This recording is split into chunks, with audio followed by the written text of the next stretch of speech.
Yeah, I just wanted to do a quick disclaimer. This video is kind of unscripted. Like, all I got is like bullet points and, just some ideas, some concepts I have.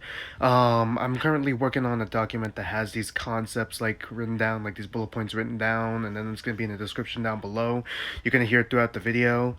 And, also, I just got my COVID vaccine, so if I seem off in this video, other than the fact that it's unscripted, you know why. I'm suffering from like a headache and my arm hurts. So, yeah. Ugh. Well, now with that out of the way, let's get into the video. Back at it again at Zoophobia. So we're back for that Zoophobia rewrite video. Now, I know what you're thinking. Why bother, trying to rewrite or like fix this series? And once again, it's because, like, all the characters have, like, interesting designs, and clearly Vivziepop put, like, a lot of effort into all of them. I mean, especially, like, Jack. He's, like, very well fleshed out. It'd be a shame to see, like, character like Jack to go to waste. I already told you about Addison, like, in the conclusion of the last video. And not to mention, but, remember Zill, this guy? Yeah, apparently he's part demon.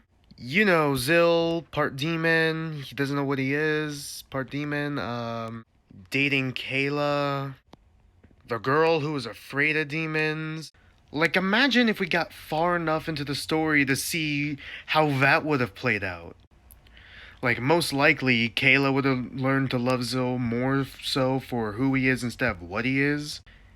Damien might try to call her out on that, but then Kayla would just counter with the fact that he's a fucking asshole. Like, there are elements of a good story in there. And I don't want to, like, give up on it.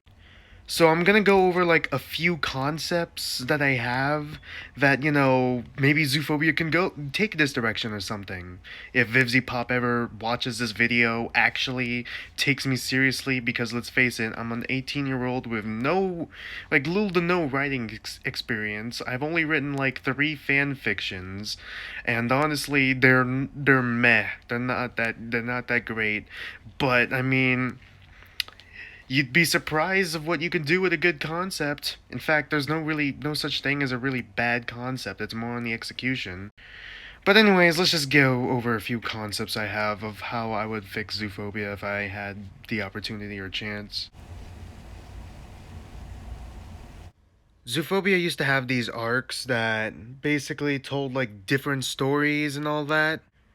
So what if these arcs were more focused on like a certain character, like arc 1 being focused on Cameron, and or like a group of characters like Cameron and her interactions with most of the teachers and I guess some of the students.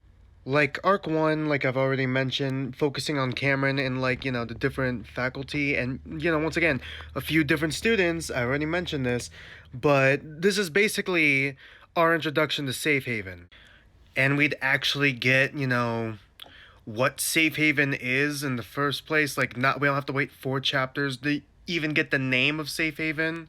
Like, we'd get it in chapter 1 from Zachariah. Also, another major thing I'd change is that she got there seemingly by accident. Seemingly. Basically, remember this interview? Well, let's just say it goes more or less the same, except with one major difference with this creepy lady. And Snake as well. You see, Snake was basically hired to fly Cameron, like, over the Oceana Forest. But let's just say the creepy lady right here, remember her? She basically follows the plane and sends this, like, giant bird after it.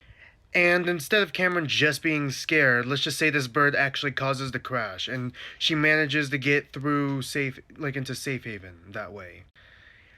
Is it perfect? Is it a perfect explanation? No, but it's at least a better explanation than she was purposefully sent there. Like, I mean, she technically was purposely sent there, but here it's like more of an accident. It looks more like an accident from the outsider perspective. That way, Cameron being even more shocked at being in Safe Haven, and it's not her just being, sent there. It's not where she was meant to originally be. But it's like, let's just say the school just allowed her to be like a guidance counselor there. And as I've said before, this arc would basically, be our introduction and Cameron's introduction to Safe Haven, how their society works somewhat, or at least, how the city more or less works. Like, what we see on the surface of the city, and not like the crime underbelly. We're saving that kinda for arc 2. I say kinda. And then I think that arc should, like, end the same with Jack and Cameron, having their conversation should end the same. And then arc 2 would focus on like Jack and, Zill, Kayla, and like those five characters. I say five, that's including Vanessa and Spam, just letting you know. And it incorporates some aspects of the anniversary chapter, except kind of spread out to like five chapters. Once again, we see, Zill's, crime fighting aspects, and we kind of get to see the criminal underbelly of like of the city. It'd be this combined with like some aspects of Bad Luck Jack of the Bad Luck Jack show, but almost reversed between Zill and Jack almost.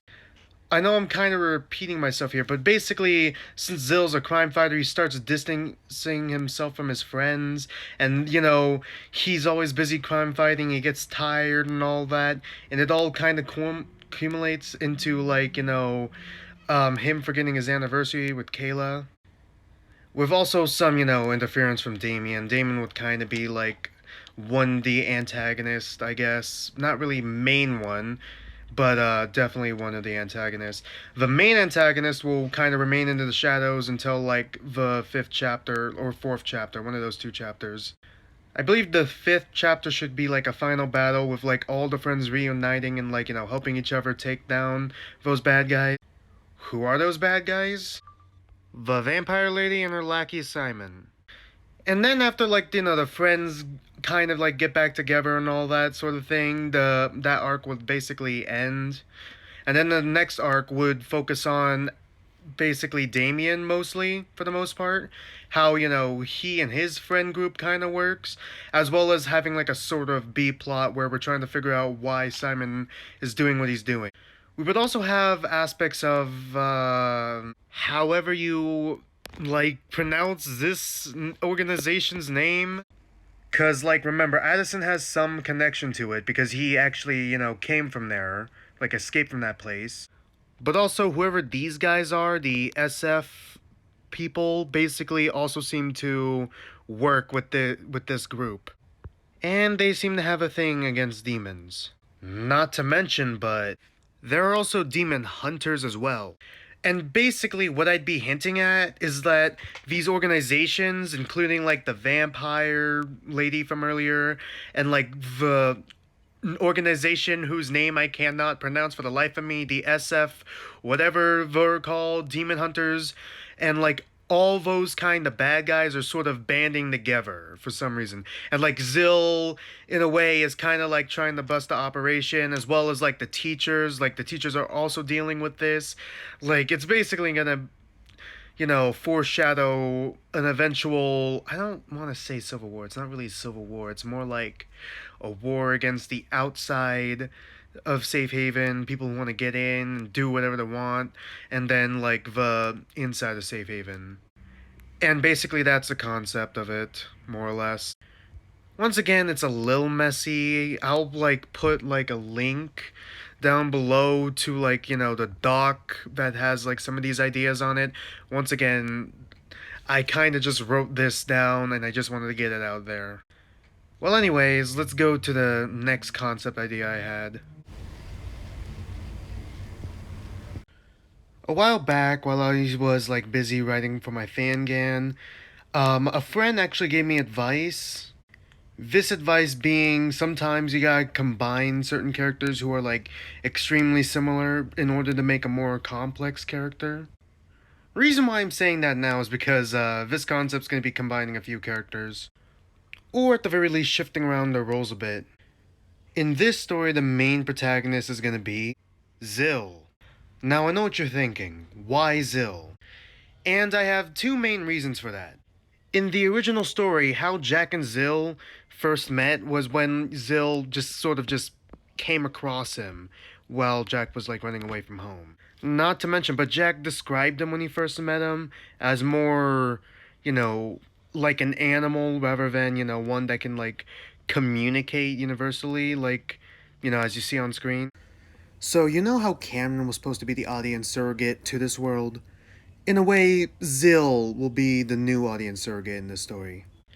And that leaves us with a question of his origins, especially since Zill doesn't know what exactly he is. But we do. Basically, I'm planning his origin to be somewhat linked to Damien's origin. Which, yes, Damien's still going to be in the story, and we're going to be kind of combining his character a little bit with Rusty. Or at least he'll have like Rusty's role of being the asshole bully kind of character, as well as romantic rival. And no, we're not doing a love triangle. We're gonna do what I personally like to call a love lollipop. Basically, what I would describe as a love lollipop is. You guys know Danganronpa 2? Minor spoilers for Danganronpa 2, but basically, I don't want to say these two get together, but these two get along way better than this girl gets along with this guy. And as these two have like a quite a bit of chemistry and a lot of back and forth, Kazuichi and Sonia, aka the blonde girl and the guy with pink hair, well, arrived! What a surprise! Did you bring me a snack? Oh, does the oil smell bad? I don't think it's the oil. Wait, then is it me? Oh man, it is me, huh? yeah, that kind of summarizes it. Now, who is this love interest gonna be? Well, obviously it's still gonna be Kayla. And Jack would sort of be like the best friend slash supporter kind of character. Basically, all you need to know is it kind of goes similar to how, Jack described, Zill and how Zill and Kayla kind of got together. Like, I'm not gonna have the whole story just be a will they, won't they thing. I'm gonna try, I would rather have them get together, like, kind of in the middle of the story, or like by the start of the second act, or like somewhere between the first act, second act, somewhere between that. As from the second act, it goes with like Damien trying to break them up. I would also give Damien a reason to be on the surface, like there's a civil war thing going on. And guess who's Damien's father, in civil war with? Let's just say it's like, one of Zill's biological parents. I mean, whether or not it's, biologically his mother or father, I'm not completely sure if he has like a real parent who's like a demon. We know he's like a hybrid, so definitely one of the two who's definitely a demon parent. And let's just say by the end of the second act, like this comes to light, and Zill and Kayla kind of have this sort of, I won't say they break up completely, but they want to try to like rethink. They kind of just rethink everything because once again, Kayla's like afraid of demons and stuff, and it turns out this guy she's dating, who she likes by the way, is half demon. And Zill, who's been trying to figure out like who he is as a person, trying to figure out his origins, where he came from, basically learns that not only is he half demon, he's half demon to like and related to one of the most evil demons there is. Let's just say that. And I feel like that should come alight with Damien trying to manipulate Jack, saying he would remove Jack's curse if he, helped him out, try to find some dirt on Zill, or try to help him figure out how to, like, break them up, or, like, just trying to manipulate Jack into trying to reveal this truth. And throughout the story, we would get hints that Zill is, like, pretty important. Like, the vampire lady and the, lackey from before. Let's just say they were supposed to capture Zill. As well as, like, let's just say a combination of Jill and Vanexa. I'm gonna combine those two characters into, like, a more complicated character. Let's just say, let's just keep the name Jill. Is also trying to help and is, like, one of, greatest assets of the demon parent. Once again, this is a concept. I'm just, trying to throw out ideas out there. And eventually, like by the end of the story, everything more or less kind of works out. Zill and Kayla get back together, Jack is forgiven, and they all, and like Damien, just has that "oh come on" moment. Like, what do I have to do to win? And then basically all three of them just sort of stand up to Damien. And as Damien is being stood up to, he basically realizes that because of his, dickish behavior and just overall being unpleasant and his manipulation, that literally no one on the surface likes him. And this kind of kickstarts a character arc where he just tries to become a better person, someone who's more likable. And I won't say he becomes one of the heroes right away, but he will try to, make some friends, starting with, people outside of the people he's wronged. I mean, he does, take a good first step by removing Jack of his curse, but still.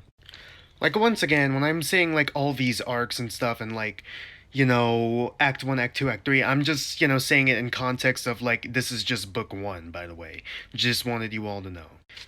And who knows, maybe in future books, Jill would also have a character arc where she gets redeemed from bad guy, because she really only works for the parent demon because she's cursed with some sort of forced servitude sort of thing. So it's not like she's willingly working with the parent demon. I would also make curses to be something that can be given by one family member to another person, and that another person could just get that removed by another family member sort of thing. So Zill removed Jill's, curse, and, is taught how to remove curses by Damien once he's redeemed and earns the trust of Zill and all that. And basically from there, that's where her character arc to make up for all the bad things she's done kind of starts. By the end of the story though, by the end of the whole story, it's just gonna be Zill trying to help out, Lucifer and stuff, just trying to, stop his parent, because what his parent wants to do is basically take over hell and then have hell invade the surface and then just rule over everything. Once again, this is a bit messy. This is mostly because it's mostly concept and not really concrete ideas. I'll put a cleaner version of these concepts on a doc that will be in the link in the description below. And as for Spam, who was a fair, I don't want to say very important, but he was a fairly important character. Supposed to be one of the original 5 characters in the original Zoophobia. I mean, maybe we can introduce Spam in the second book as a new friend, or as someone Damien kind of latches onto. And Spam's character could be kind of mishmashed a little bit with Elijah's character. And whether or not I'd still have, I mean, once again, these are only rumors I've heard where it's Elijah and Damien are supposed to end up together. Now, whether that would still happen in this story, I'm not sure. Or if I would still have it happen in this story with him finding a new friend, and with that new friend, he's able to mend his relationships with the people he's wronged, and then him and that new friend end up together or something. I don't know if that's necessarily good or bad writing. I mean, there's probably a good way to write that. Once again, I'm just shooting ideas out there, and these are all concepts. So yeah, once again, this video is gonna be really messy, just trying to get some ideas out there. Let's just go to the last concept I have. Have you ever seen Star vs. the Forces of Evil? Well, this is sort of like that, except Damien and Jack are basically the main leads, I guess, instead of Star and Marco. I mean, it's a bit more complicated than that. Damien would basically have to go to Safe Haven because there's a civil war going on in hell. Wow, deja vu. And would eventually kind of live with Jack, sort of, as a cousin from let's just say another place. He'd have to disguise himself to look more mortal. I mean, shapeshifting is possible, so theoretically he could look less demon. Jack would sort of function as a bit of a straight man to, Damien's antics, as well as, he'd still be cursed and all that. He'd still have that part of his character. Other than that, we'd basically kind of be following Damien as he, goes on like, his various adventures and like, antics and like other kinds of things on the surface. But here's the thing about Damien. He's like selfish, he's impulsive, he's basically just overall kind of like a troublemaker kind of character. And he just causes trouble for everyone. His character is more or less the same as it was in the comic, but like throughout the story, he'll like, learn to slow down, humble himself, as maybe Jack, could probably be a bit, too much of a straight man. Like maybe just a full on stick in the mud. Maybe we're just gonna add like, all seriousness. He plans everything despite having, bad luck and all that sort of stuff. And because of that, he has like no freedom, himself. So basically, it's like, Damien and Jack would basically help each other. Damien will become a better person, and Jack would, learn to relax a bit more. Damien would always, also do his antics and demon stuff, but it's like up to Jack to make sure no one finds out that he's a demon. Like, at least no one outside the staff. Like, the staff knows because they basically kind of worked with, let's just say that they worked with Lucifer and stuff in order to have like the barrier around safe haven. Let's just say the barrier was helped by Lucifer.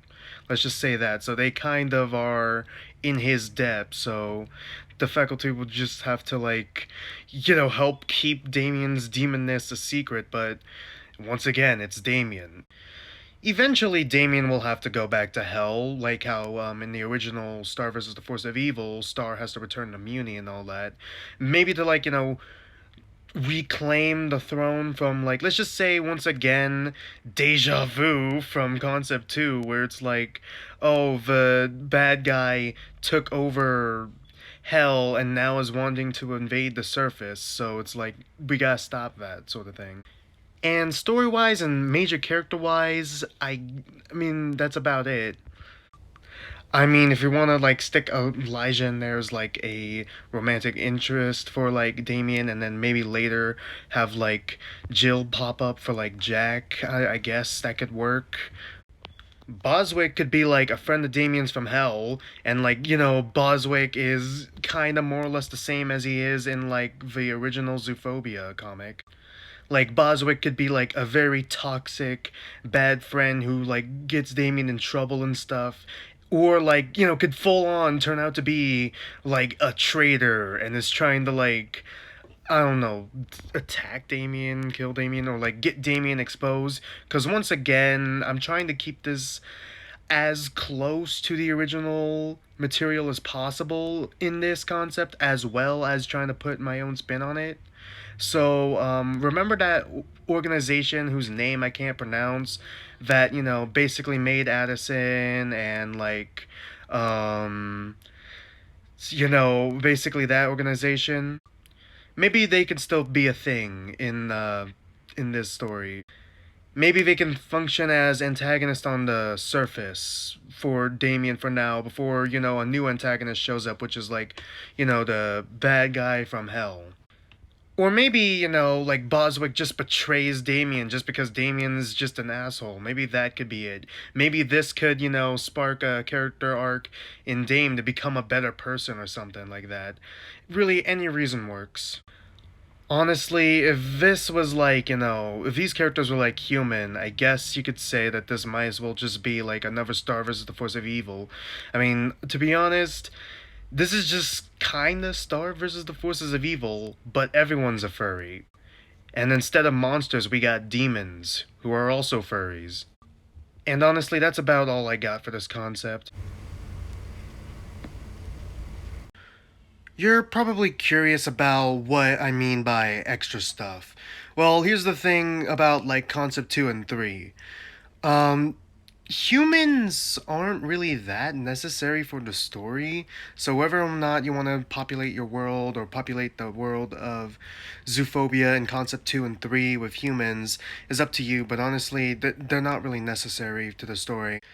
The second thing is talking about the some of the character designs and like some of the characters because there's a few questions I have that I only like passively mention in my Zoophobia review videos, but it's like fox, like not even anthropomorphized fox, fox.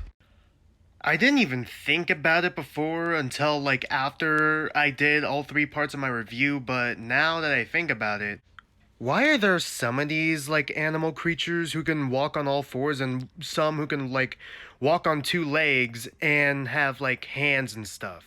Like, is it luck of the draw? I'm only saying this because, like, here's Simon, who's like the older brother of like Leonardo and Vincent right here. And Leonardo and Vincent, these twins, they can walk on two legs and they have hands. But then Simon is just goes around on all fours. Like, is it luck of the draw? And if it is luck of the draw, like, doesn't it suck to just be stuck on all fours? Because it just feels like it's more convenient to have like two hands. Just especially in a society like where you gotta like write and stuff. Like I know Zechariah. Let me pull up the image real quick. Like here, Zechariah has this watch thing on his tail. Um, that seems very. How does he even put it on? Now that I think about it, how does he write anything? He's supposed to be the vice principal too. So how does he write anything? Is it like a My Little Pony thing where they write with their mouths? Or is it like Spider-Man where it's like if we get close up on his like paws and stuff, and this goes for like all the other feral creatures? Like, do they just have these weird spider prongs on their paws or something? Like, it's just weird to have anthropomorphic characters standing right next to non-anthropomorphic characters and they're all animals, so it's just confusing and weird to me. I don't know, I know it sounds nitpicky, but honestly it just confuses me. I mean, I'd probably just change it so that they're all anthro, but honestly, once again, that could be seen as me like just nitpicking this. Now, that's all the concepts and all the things I have to talk about with Zoophobia. Um, Honestly, I only really did it because, once again, Zoophobia is like, I don't want to say my main inspiration, but it's like kind of what inspired me. Like, Pop is what inspired me to get, you know, to pick up drawing as like a hobby and stuff. So it's like, yeah, why not just talk about Zoophobia? Especially since even now I'm still, you know, kind of a fan of it, despite its flaws. And honestly, I just want to get Zoophobia out there more so that Visipop doesn't just completely give up on this series. Because there's good in this series, but it's just like the execution at first was bad. And with how Has Been Hotel and Hell of a Boss have been written so far, I mean, I'm liking what I'm seeing, and it's just getting better in my opinion, and I can't wait for the next episode of Hell of a Boss to come out, which may come out next month. But honestly, I just want, Zoophobia to not just be forgotten. That, and I want more fan fictions of Zoophobia. So, and the only way I could do that is try to get it as much attention as I can. And with that, that's basically the end of the video. I don't actually have like a real concrete conclusion, so yeah, thanks for watching. Okay, this next part of the video is just supposed to be like a quick update on like my fan fiction and stuff. Yeah, remember when I said I was gonna do a Zoophobia X Doctor Who fan fiction? Yeah, scratch that. Honestly, I just couldn't get it to work because once again, Zoophobia is kind of fantasy based and isn't too much into technology. Not as much as, Doctor Who is, like with its sci-fi sort of thing, so it just felt like it kind of clashed too much. Not to mention, but I was gonna have it take place with the 13th Doctor, and fans are not a huge fan of her, so it's like not many people are gonna read this fan fiction anyways. So, I mean, I'm not looking for notoriety or anything, but I would like, people to read my fan fiction. And if they see in the description, oh, it's the 13th Doctor fan fiction, I'd rather read a fan fiction with like the 10th Doctor or something. I could do it with like the 10th Doctor, but then I'd have to like do something very convoluted, to make sure he stays in like a safe haven for a while. I am still planning to have a crossover fanfiction with Zoophobia. I'm thinking Zoophobia and like Danganronpa. That's one concept I got working, but someone else already beat me to that. And if you're curious of like what this fanfiction is about, I'm not gonna spoiler or anything, but I will put this person's fanfiction in the description down below if you are interested in it. So I might try to do something different. I mean, that fanfiction has like an OC lead, so maybe I can just do one that's all Zoophobia characters, but I think it just might as well be something different other than Danganronpa and Zoophobia. Then again, I could also do like a multi-universal sort of ultimate crossover thing with Zoophobia and Danganronpa. I also have a concept with that has like, Your Turn to Die characters, total drama characters, and all sorts of stuff in there. But then, in order to get that story to work with what I've got, that um, I'd have to have like one or two OCs. I mean, with the story I got for that one, or I could just do something similar to like Danganronpa 69, that fan fiction. I'll put the link to that one down below. Where it's like it's all the different characters and stuff, but then I'd have to like try to find a way, you know, to make that story work that isn't just copying that fan fiction, because I want to do something that's sort of original while still yet being somewhat familiar, which is very complicated and confusing. Now, my third and final concept that I might be most likely going with, unless I choose to like do all three or like two out of three of these at the same time, which would be very, very hard and require a lot of planning and all that, um, is like a Your Turn to Die with a Zoophobia crossover sort of thing.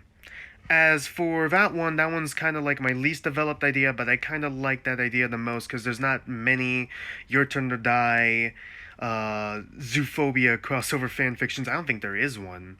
But yeah, I mean, I'm probably going to write that, see where it goes, see if it can get that to work. And now, with that out of the way, thanks for watching. Sorry for, like, this little ramble that I had. And I don't really have any other video ideas, but let's see if anything pops up and that I want to talk about, and I'll just talk about that.